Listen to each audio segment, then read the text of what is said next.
Hi all, ഞാൻ Fahmida Hannah, consultant സൈക്കോളജിസ്റ്റാണ്. നമ്മൾ സാധാരണ കേൾക്കുന്ന ഒരു കാര്യമാണ് അവൾക്ക് ഭയങ്കര വൃത്തിയാണ്, അവൾക്ക് വസ്വാസാണ്, അല്ലെങ്കിൽ അവൾക്ക് OCD ആണ് എന്നൊക്കെ. ആക്ച്വലി നമ്മളിത് പറഞ്ഞിട്ട് ആളുകളെ കളിയാക്കാറുണ്ട്. നമ്മളിവരെ കളിയാക്കുന്നതിൻ്റെ മുന്നേ ഒന്ന് ചിന്തിക്കുക, യഥാർത്ഥത്തിൽ ഇവർ കടന്നു പോകുന്നൊരു സിറ്റുവേഷൻ എന്തായിരിക്കും എന്നുള്ളതിനെക്കുറിച്ചൊരു ബോധം നമുക്കുണ്ടായിരിക്കണം.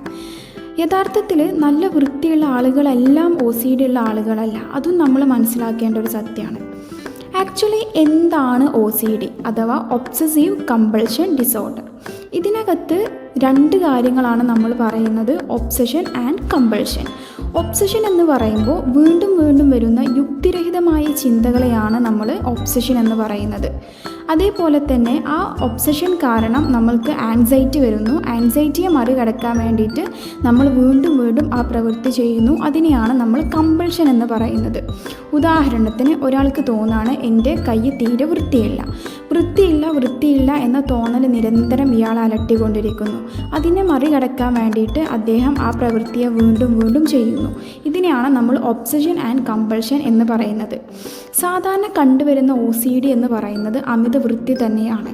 തൻ്റെ ശരീരത്തിന് അണുക്കളുണ്ട്, ശരീരം വൃത്തിയില്ല എന്ന തോന്നൽ കാരണം മൾട്ടിപ്പിൾ ടൈംസ് കൈ കഴുകുക, കുളിക്കുക, ഡ്രസ്സ് നിരന്തരം മാറ്റുകയോ ചെയ്യുന്ന ഒരു കണ്ടീഷൻ.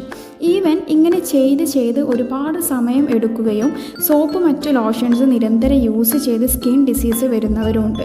സോ ഇത്തരം ആളുകളെ നമ്മൾ 1-2 തവണ വൃത്തിയുള്ള കാര്യങ്ങൾ ചെയ്യുന്നതോ അല്ലെങ്കിൽ റിപ്പീറ്റഡ് ആയിട്ട് കാര്യങ്ങൾ ചെയ്യുന്നതിനെ അല്ല നമ്മൾ OCD എന്ന് പറയുന്നത്.